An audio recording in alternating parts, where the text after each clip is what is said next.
লজ্জা লাগে না বাবা? কিন্তু মেয়েটার যন্ত্রণায় সে হার্ট ফিল করলো। মেয়েটা এরপরে মারা গেল। বাবা যখন বাড়িতে ফিরে আসলো, বাবার মাথাটা নোয়া, লজ্জিত একটা মুখ। এখনই আমার মেয়ের সাথে দেখা হলে আমার কানে বাজতেছে, আমার মেয়ে আমাকে বলেছে, লজ্জা লাগে না বাবা? আমি কিভাবে আমার মেয়ের সামনে যাব? এই চিন্তা যখন করতেছে, এমন সময় দরজা খোলার সাথে সাথে একটা চিৎকার শুনলো। স্ত্রী চিৎকার বলতেছে, আমার মেয়েটা মারা গেছে। বাবার কানে তখন বাজতেছিল রাতের কথা, লজ্জা লাগে না বাবা? তার জানাজার ব্যবস্থা হলো।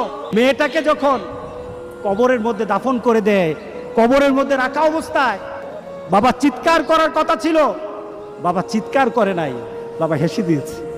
তাকে জিজ্ঞাসা করলো, তুমি হাসছো কেন?